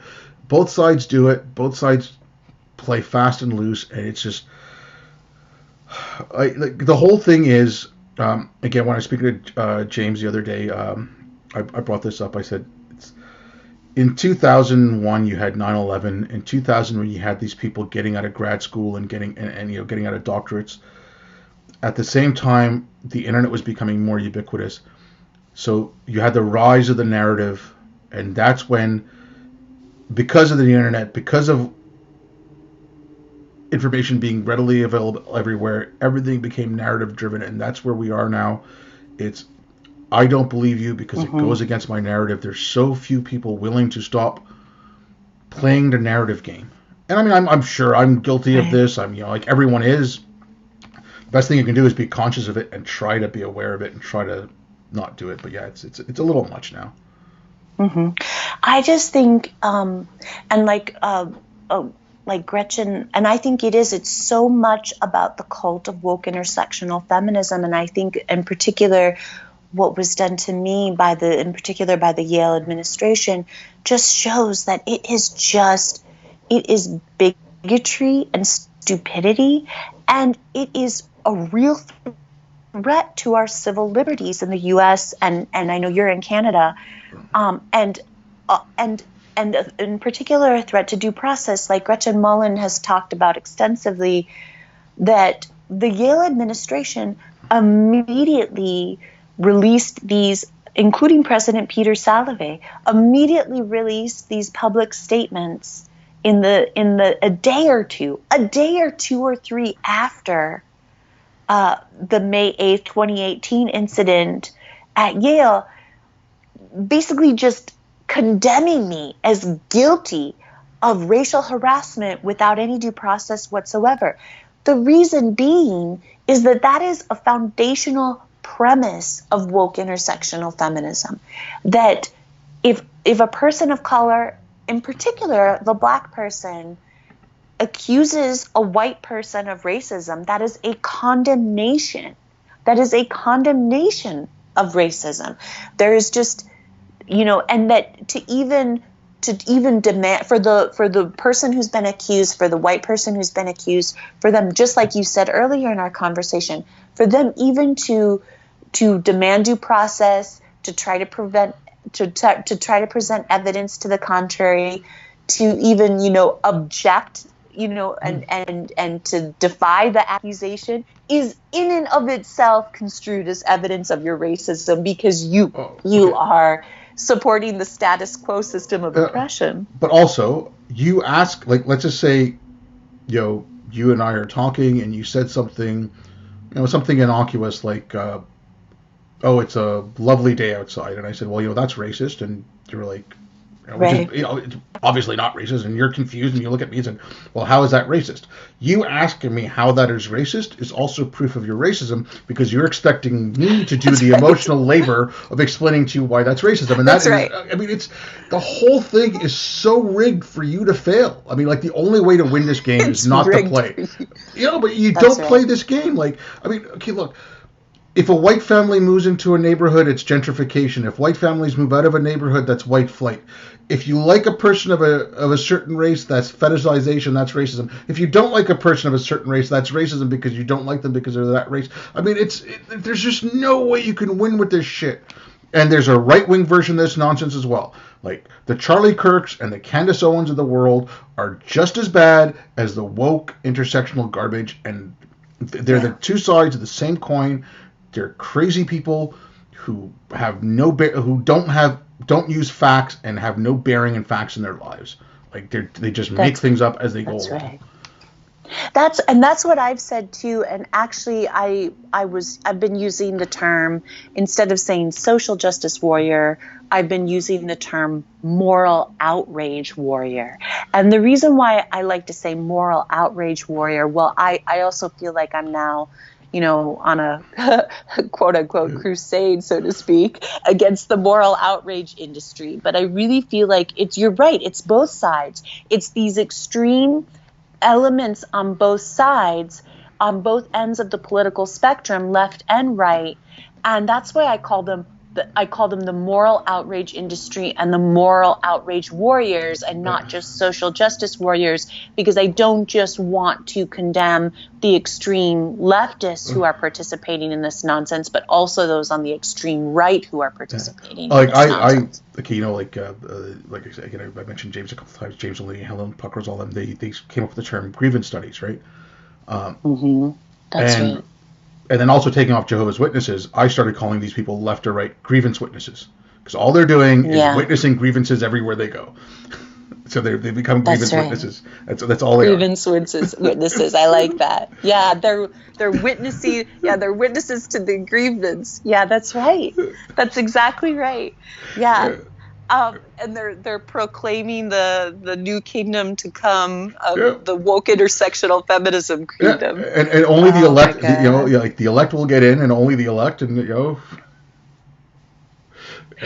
and that's why it was so, I mean, obviously, and I talked about, Jennifer Barty and the American Humanist Association, but the reason why I had mentioned Adam Lee of Daylight Atheism, and also Annie Laurie Gaylor and Dan Barker of the Freedom from Religion Foundation, is because, in particular, Adam, I had considered him a close friend, and you know what?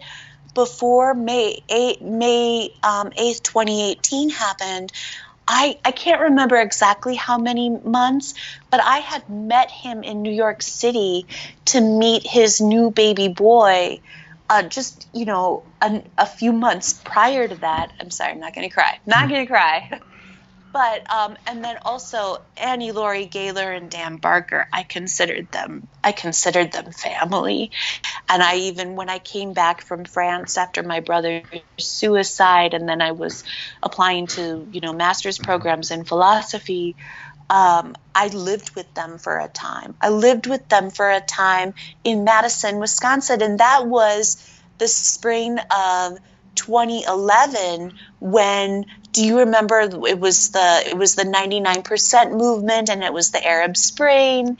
And what happened in Wisconsin at the state capitol in Madison at that spring, was part of what kicked off the Arab Spring. It was part of it. It was a big part of it. And that was when there was the huge, there were 500,000 people, descended on the Madison state capitol to protest the then Governor Scott Walker, who was, trying to get rid of the public employee unions. It was amazing to be a part of that.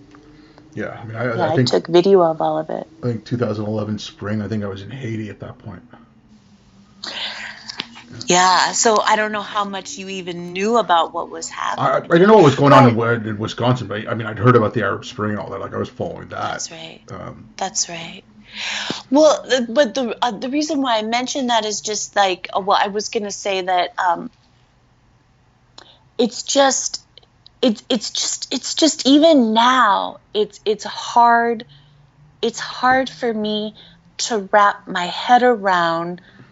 In particular, the betrayals, these are people whom I regarded as family, that it's hard to explain. I mean, I don't know if you've personally experienced this, but, being stabbed in the back by someone whom you would have thought would have stood by your side until the bitter end, and as you would have done for them. And I can't really, it's really just hard to even explain what that feels like.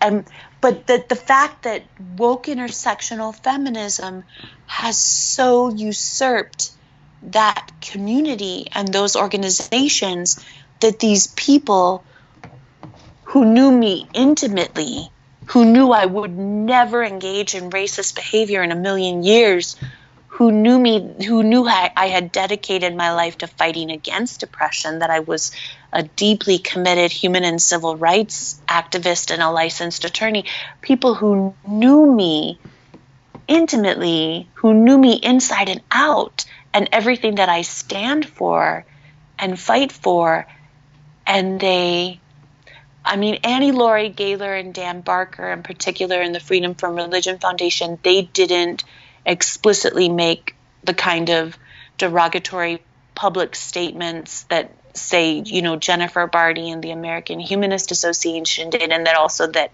Adam Lee of Daylight Atheism did. But the fact that they did not, but they censored my essays. They took my essays down from their website, and they certainly did not stand up for me. And also, when they were approached by some of these woke intersectional feminists who were looking to, coerce them into elevating them as personalities and figures in the movement, they embraced that. And actually, FFRF, the Freedom from Religion Foundation, I know now we're in the middle of the corona apocalypse, but they had intended in what I think was supposed to have been their annual convention, that was supposed to have taken place sometime around now. They intended to give Sikivu Hutchinson, one of the woke intersectional feminists that exploited the destruction of my life and career, to elevate herself. They were going to give her a Feminist of the Year award. Everybody's getting Feminist of the Year awards for participating in the global vilification campaign against me. But that's the stuff with this thing, this whole, woke stuff, the critical theories, all these things. I call it like the strangler fig of ideologies, because basically, I don't know if you know what a strangler fig is. Yeah. Okay, so, but yeah, I mean, it's a tree that grows on the outside of another tree, ends up killing the host, and then, and that's what this stuff does. It comes in, it gets into an organization, and it just destroys it from the inside, because all it knows how to do is find problems. And so the first thing it does is it looks at its host and finds a problem in its host and tears it apart. Everything that it attaches itself to dies. I mean, look at Evergreen College. Look at all the schools where this stuff went on. I'm sure even Yale, even though Yale is like, a big school, it's an Ivy League, right? Like it's got money. But I'm sure their admissions are dropping. Like Mizzou's admissions are dropping. I'm sure you could look at the same thing, like Sarah Lawrence and Wesleyan and things like that.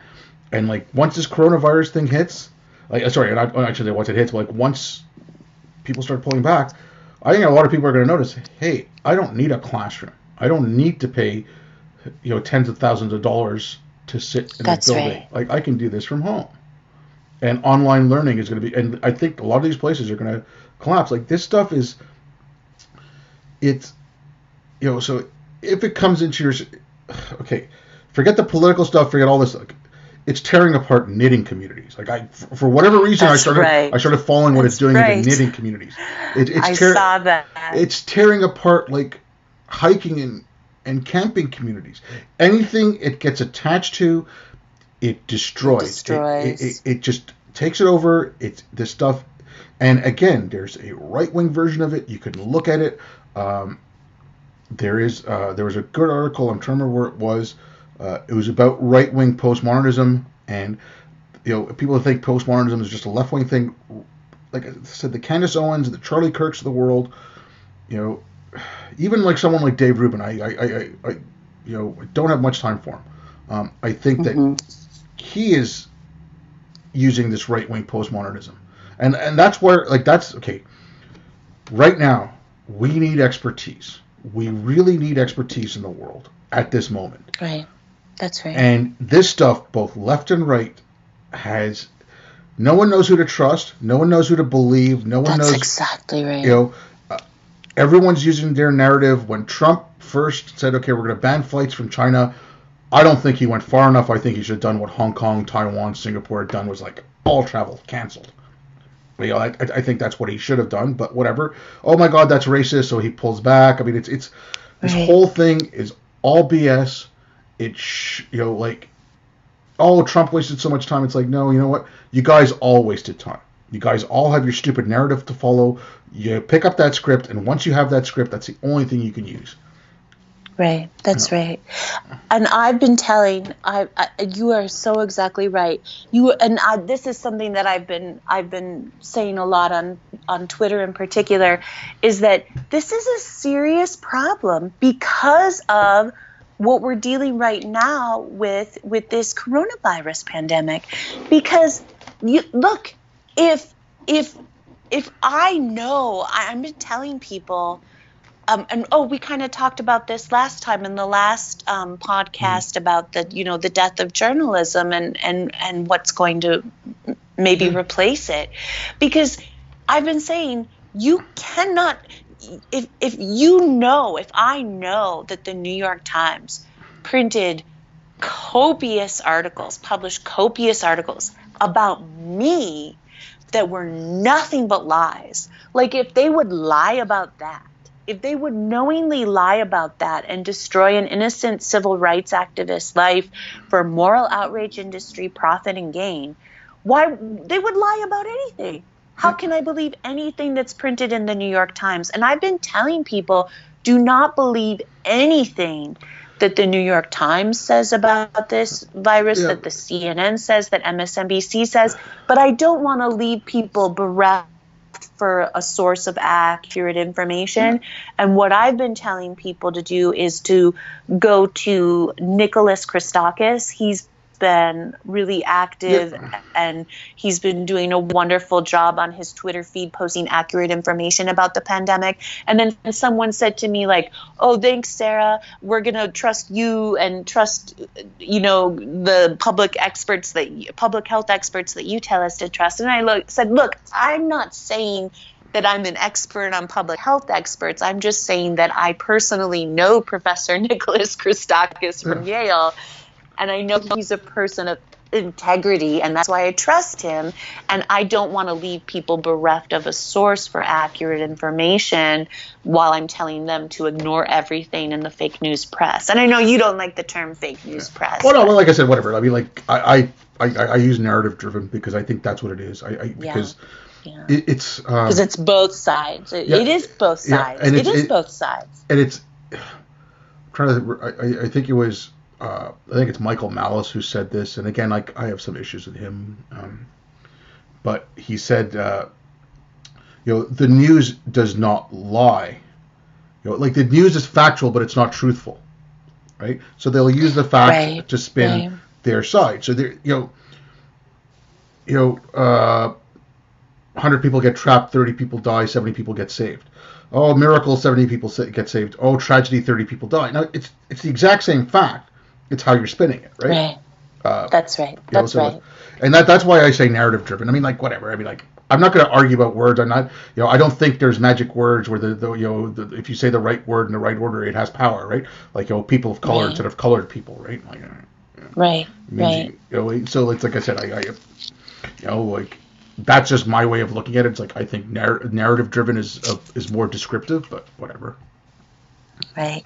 Well, I feel like, oh wow, have we been going for like? Yeah, it's a couple hours. 2 hours already? Yeah. I was gonna ask probably, you, like, I'm gonna have to cut this short. Probably, soon, so. I think this. Yeah. Seems like a good time to wrap it up, and I think something which I think is a nice next thing to say, given what we've just been discussing, and a nice way to wrap up, is that I just have been telling everybody that I do think it's true that a lot of people just kind of went along with the vilification campaign against me, and even if they didn't really say anything, they certainly didn't speak up on my behalf, even people who absolutely knew the truth about me and what had happened. And so I just want to say that, and this is something that people have been saying more and more, is that we have to stand up for our friends in particular. When the moral outrage mob and the moral outrage warriors on either side of the political spectrum, come for them.